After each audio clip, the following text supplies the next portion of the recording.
Hello everyone, my name is Dillon, and here we have Jesse Sotto. How's it going, guys? And we're excited today. We're going to be bringing you a show, video series, podcast, whatever you want. And it's going to be about Houston. It's going to be about real estate. It's going to be about business. It's going to be all the things that we do enjoy about life, food, everything good. Well, first of all, I want to introduce myself. So my name is Dillon Loren. I'm a real estate agent with Keller. I've been in the business, it feels like forever. Before that, I've been doing, my family does and runs hospitality businesses. Jesse, yourself? Yeah, my name's Jesse Sotto. I've worked for Texas American Title. I've been in the title industry for, probably going on 7 years now. Wow. Texas American for 3.5 years. Okay. I love it. Before I did this, I actually owned and ran a business that we did apparel for the beer industry here in Houston. So I was Houston born and raised, and I live here in the Heights, actually. That's awesome. Yeah. That is truly incredible. Yeah. So, thank you so much, Jesse, for your introduction. Like I mentioned before, this is going to be a podcast kind of video series, and our intention is to do like twice a month.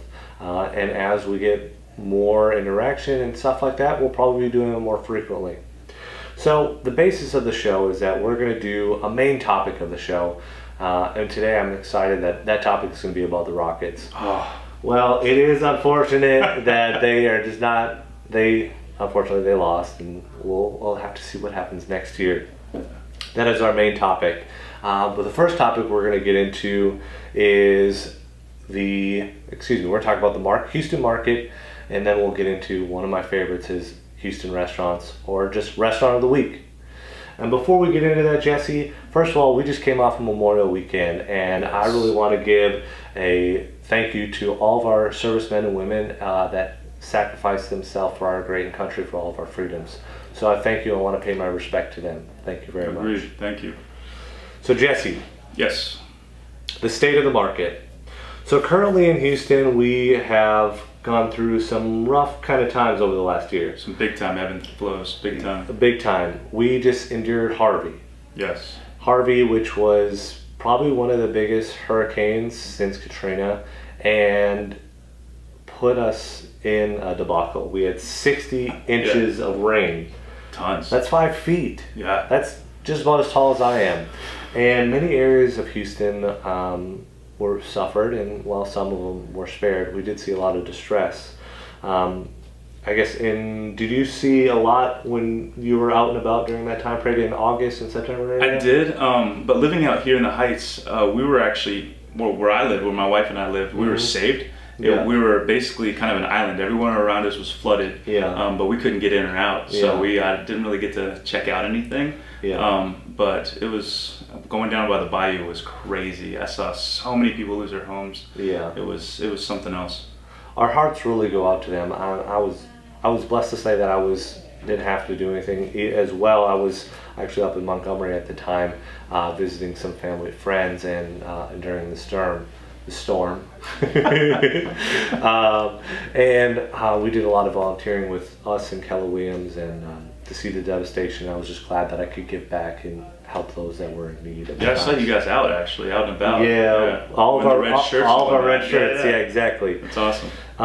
So, since Harvey, since the Super Bowl, 2017 was a good year, and in real estate it was great as well. Yeah.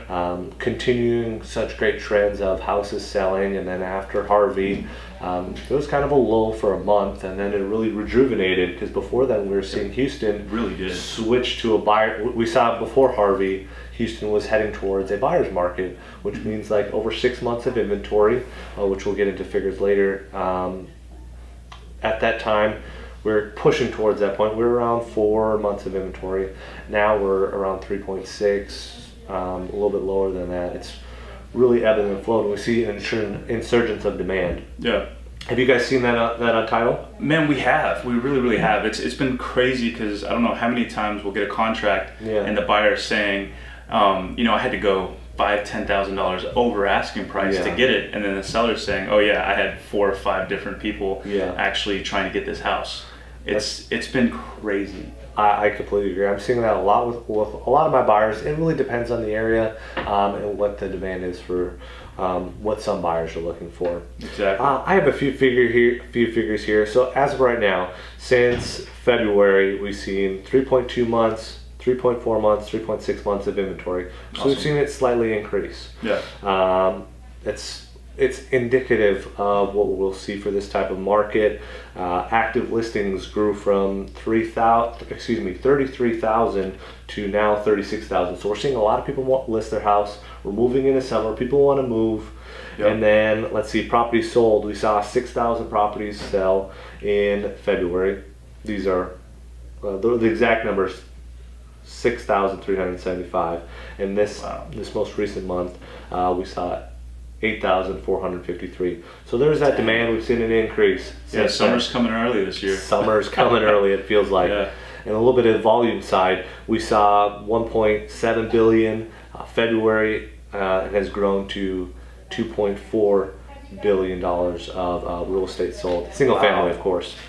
So these are just the trends that we're seeing right now. To elaborate kind of what months of inventory is, that means if no more houses were to come to market, that's how long these houses would take to sell. So it would take 4 months for all the houses to sell when I say 4 months of inventory on market. Yeah. So just throwing that out there. Let's see, what else do we have here? We are, since this new year, we're seeing great numbers. It's whether it be a great time to buy or a great time to sell, we're at a point when interest rates kind of been ebbing and flowing. Actually, this past week we saw them go down, which is very positive and kind of rejuvenate that summertime market where people could get in a little less. Exactly. Well, Jesse, I think we've talked a little bit, a great amount about real estate, so let's go into about restaurant of the week. Oh, this is my... I know, my favorite as well. Love this. Yeah. Well, one announcement, Houston just got Nobu, a sushi restaurant, and they actually open tomorrow. Really? June 1st. The fancy restaurant, always in the rap songs. Yeah. I wish I knew it offhand, I would sing it, but I don't know it. Yeah. Anyways, so they're open, and actually I did a little bit of research, and Nobu is not open, doesn't have a reservation available until June 17th. Jeez. So make your reservations So now. make your reservations now, maybe plan a month and ahead. And where are they opening at? Do you know? They're right in the Galleria, actually near my office. It is like McHugh and Westheimer, so just right off of 610. If you're coming from 610, you're past Neiman Marcus, you pass Kona Grill. It'll be right there on the left if you're heading west. Awesome. So great, delicious food. For what I've heard, I've never been there. They're all over the country, and I think this is like their 42nd worldwide location. Wow. I think their 22nd U.S. location. That's awesome. So congratulations to them. Yeah. Well, what have you been eating, Jesse? Anything exciting? Anything new that you've tried? Man, I've been traveling a lot lately, but when I'm here, Postino's. Yeah. We had that a little bit ago. I really enjoyed it. 3 weeks ago. Yeah. It's been open for about a month and a half, 2 months. Yeah. I've probably been there 20-some times, but it's right by my house. I mean, they've got probably one of the best happy hours I've ever been to. It's $5 pitchers of beer, $5 glasses of wine, sandwiches, salads. Very good. It's awesome. That's good. And that's on Yale, right? Yale and 7th. Yeah, right where that entire new mercantile place is. There's new local foods. They've got a Lululemon. They've got the cycle bar and all that other stuff over there. It's pretty awesome. Yeah, I can admit the food is pretty good. Yeah. Let's see. I've been to, what did I write down in my notes? Actually, I've been to a few fast food restaurants, or kind of more chain restaurants that I had never been to before. Okay. So I had Pinkberry for the first time. I like Pinkberry. Yeah. It was good. I just had chocolate ice cream with like the chocolate crunch, and those crunches are just so good. Yeah.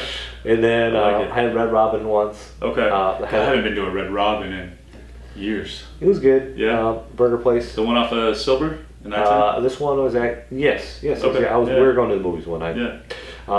Another good recommendation is I went to Boss Cat. It's usually known for their whiskeys, and they actually have a BOIB, or bring your own liquor. You can store your whiskeys and stuff there. That's awesome. And I had the burger there. The burger was good. It's not. I wouldn't say it's the best burger in town, but it's a good quality burger, and I think most people enjoy it. And it's right in the gallery here. That's awesome. But if you're looking for a burger, I tried for the first time. Boss Cats. well, this is in addition to Bosquets. I tried Bubba, what is it called? It's the Bubba Texas Burger. Okay. So this location, like, you would pass it 1,000 times and you would never know it's there. It's like, what is this trailer house on the side of the road? And it's off of 59, or it's under 59 and West Park Tollway. Okay, I know what that is. Yeah. So it's just south of the Galleria a little way. It's under the road, and you just go in. I ordered myself a good old root beer.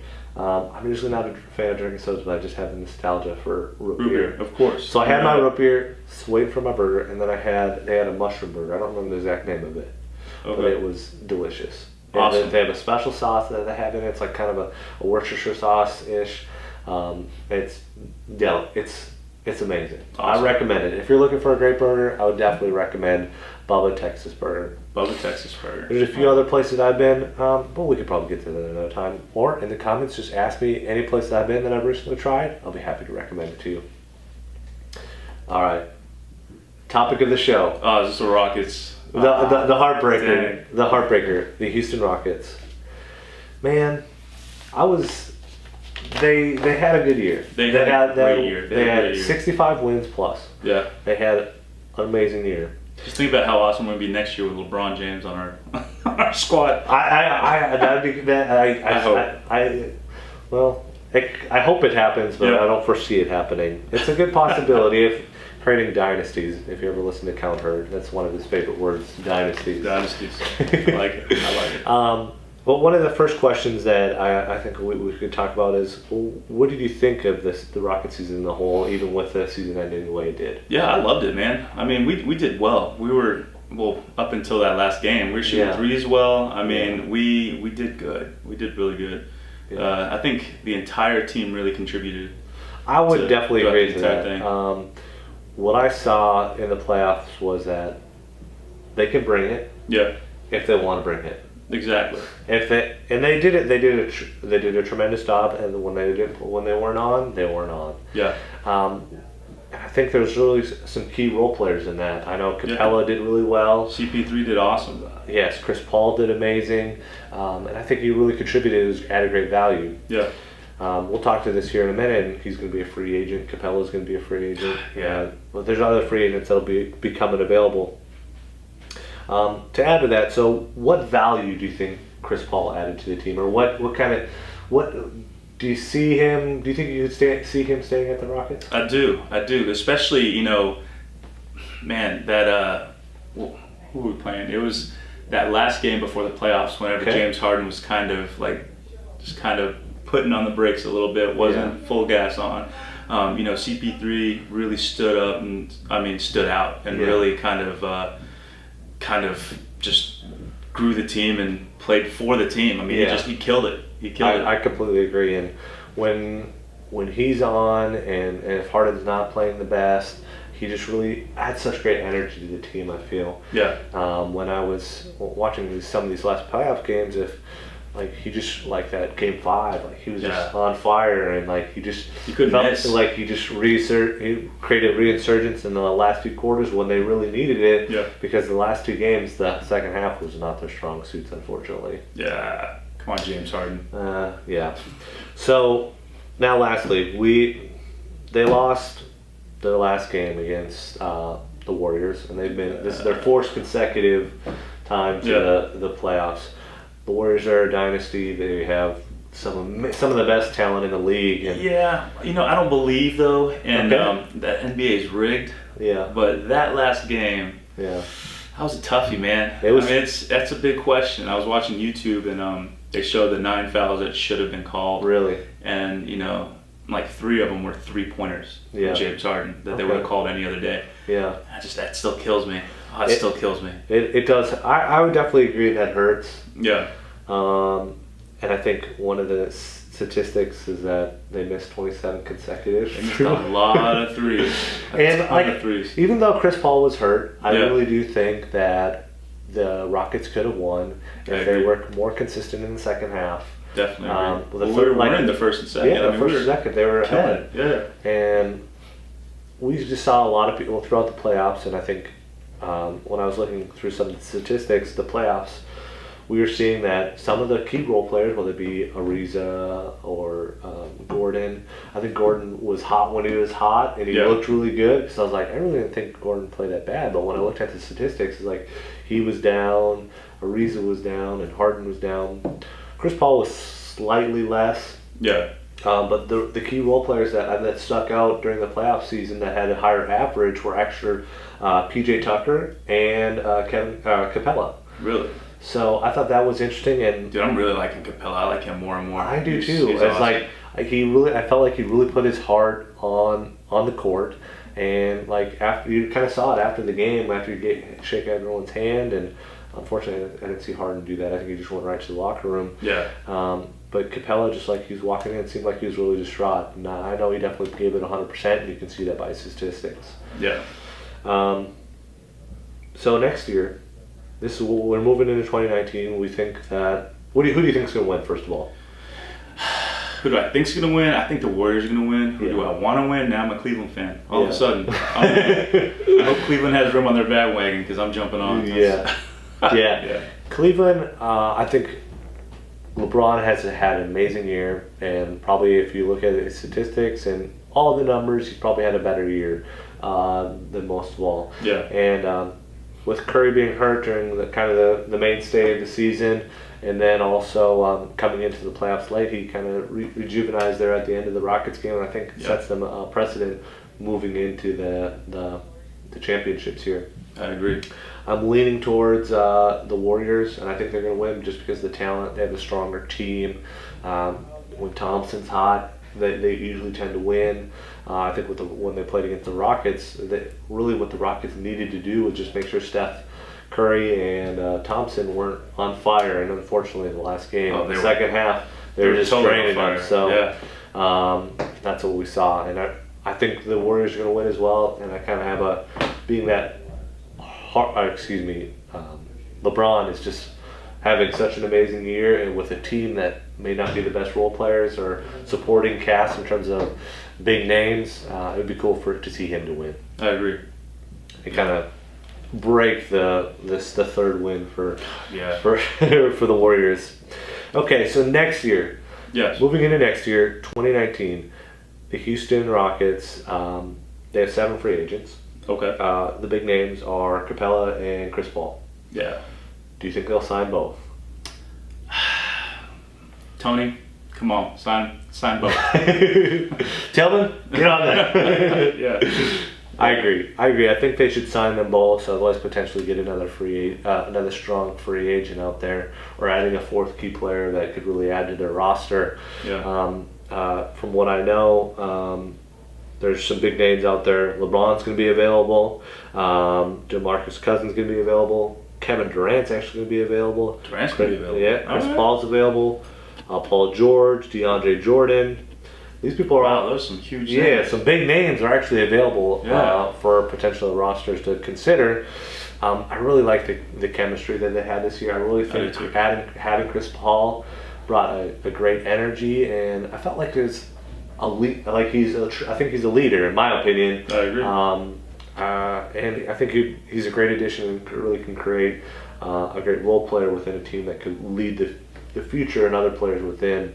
Yeah. Maybe able to cut some of the people that may not as contributed much this year. I was impressed how him and Harden worked so well together. I was scared of that. I was too. I thought one of them would just, always hold the ball. And I'm not saying Harden doesn't, but he gave it up to CP3 for quite a few times. So I think so. When he kind of recognized that, okay, I'm not as hot. Maybe I'll play a little bit more defense, which we didn't normally see out of Harden all the time. He played great defense in a lot of key games throughout this playoff series. So we commend Harden and thanks for him for being such a great role player, and then Chris Paul and the whole team. Unfortunately, we couldn't get it done this year. We'll get it done next year. Agreed. I guess another big name that's up in the air is also Kawhi Leonard. Yeah, okay. Kind of the animosity that's kind of developing between him and the Spurs.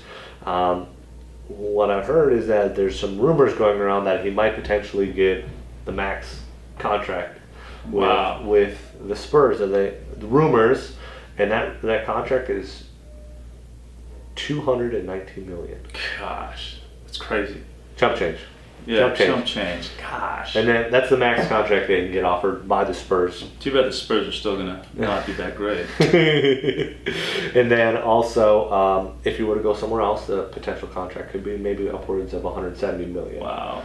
So it's like, what I guess what is the animosity that's developed? Does Kawhi Leonard really feel that animosity? Or is it just an inside conversation that they're going to have? Because his contract is not technically up until next year, I believe. Okay. So it'll be interesting to see what happens in that development. If not, Houston, I think it could be a good place. Yeah, that's a lot of money, though. That is a lot of money. And the contract space, or the space that we have available, or really the players that we have, I think if they're able to sign Chris Paul, Capella, I think that adds a great to the roster. Agreed. Or continues the great roster that we already have. Especially how close we got this year. Exactly. I mean, that's crazy with that same team. Exactly. Like what I mentioned before is that like Houston, I think they could have won even without Chris Paul. Yeah. They needed to play better, and like they did. They had consistently great threes. That's what Houston was known for, was the great 3-point shooting. And 27 missed threes. That's ridiculous. It's ridiculous. Right? Yeah, that's nuts. Oh well. So, Jesse, this is our first podcast, everyone. Audio series, whatever it is. Yeah. We want to thank everyone for listening. We love your support and any questions, whether you have about real estate, title, or really just great food locations. That's some of our favorites. That's some of our favorites, and we love Houston. So, thank you everyone for watching. That's really all we have. Yeah, thank you guys. So you guys enjoy, have a terrific day, and then we'll see you on our next series. And we'll see you then. All right, y'all take care. Bye.